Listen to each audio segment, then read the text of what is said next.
my Storytime friends, and thank you so much for coming back to Storytime at Hen's House for another lovely story. I'm very, very happy to see you, and I'm very grateful that you're here. Today, I'm dressed a bit differently. I've got a big fluffy coat on and a woolly hat. And the reason is we're going to read a story that's set in a very cold place.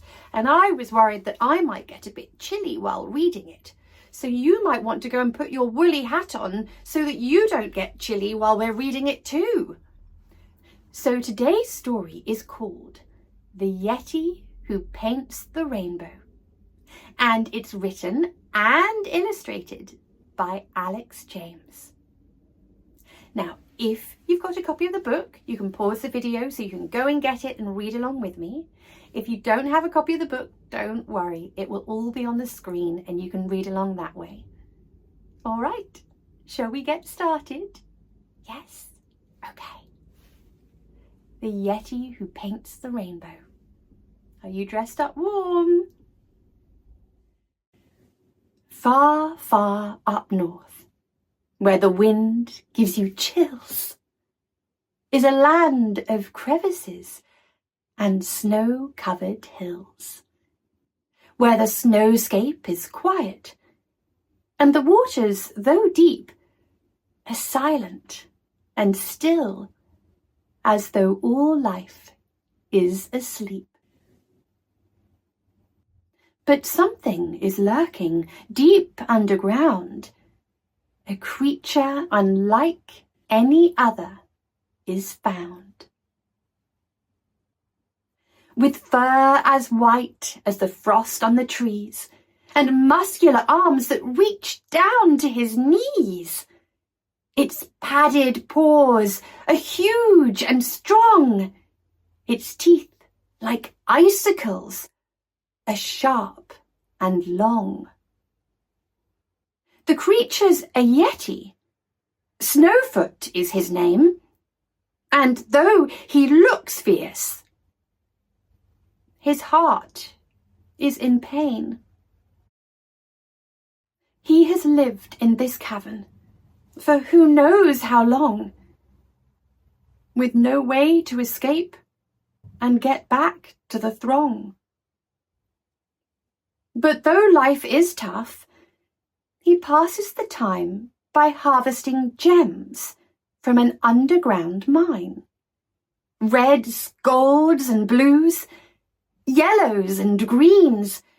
With a swish and a thump, he picks the jewels free.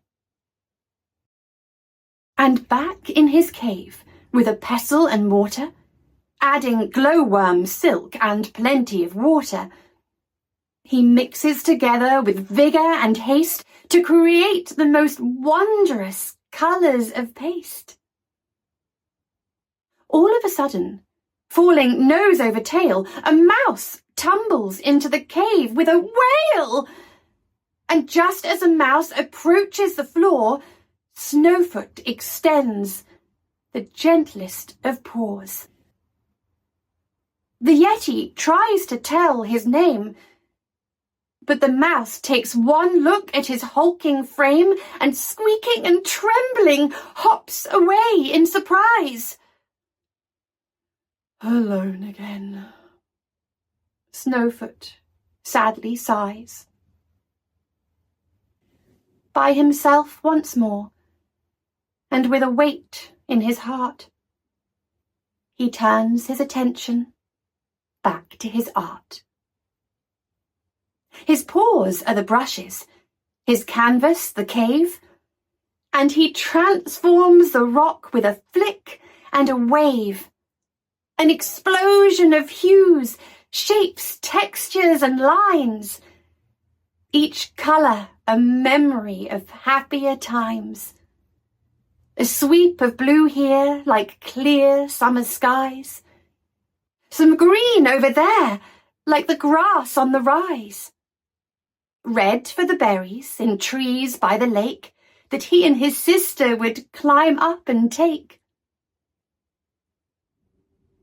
He remembers the warmth of the sun on his face.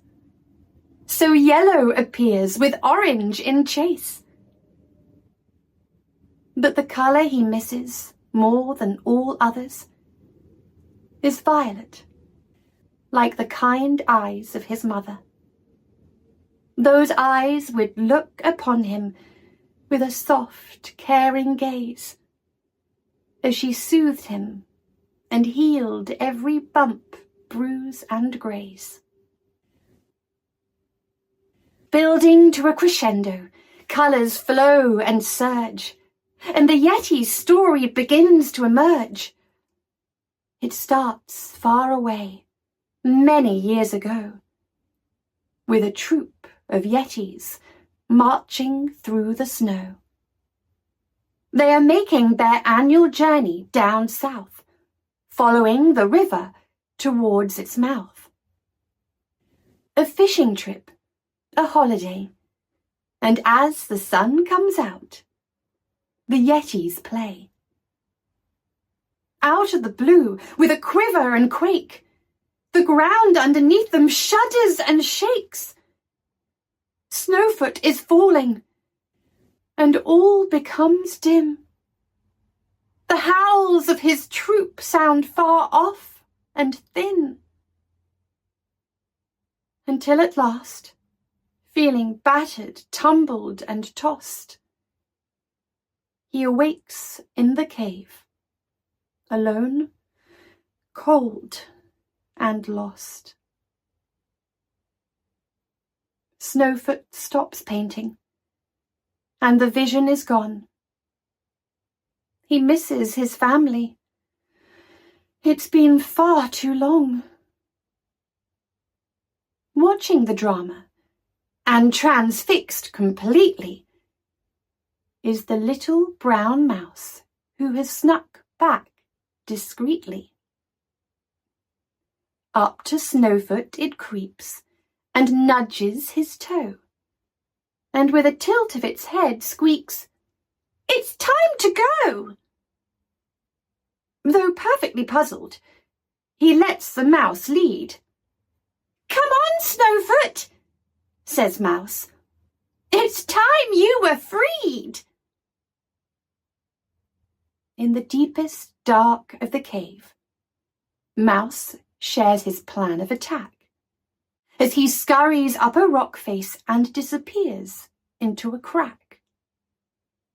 Inserting his claws into the gap, Snowfoot pries the rock away, and with the sound of splitting stone, he erupts into the day. For the first time in many years, he sees sun and trees and sky, and his overwhelming happiness brings a tear to Snowfoot's eye.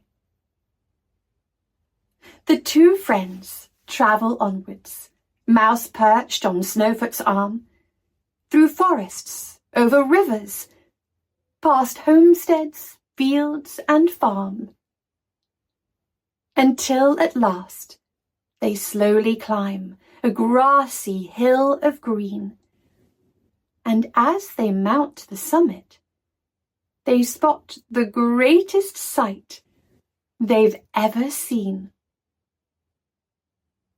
In the valley, on the other side, are Snowfoot's family waiting. His real family standing there, not just dreams within a painting. He sees his sister and his mother with disbelief upon their face as he throws his arms around them and they share a warm embrace. Other Yetis join the hug, and of course Mouse joins in too. The hubbub lasts for hours. There's a lot of catching up to do. His mother smiles contentedly, violet eyes gleaming light, while Snowfoot tells her of his story and turns day into night. And as the Yetis celebrate, healing years-old scars, Snowfoot gently moves his paws, painting rainbows between the stars. Oh, it's so cute. I love it. I hope you love it as much as I do. It's so sweet. Well, thank you very much for listening to this lovely story, and I look forward to seeing you soon. Bye.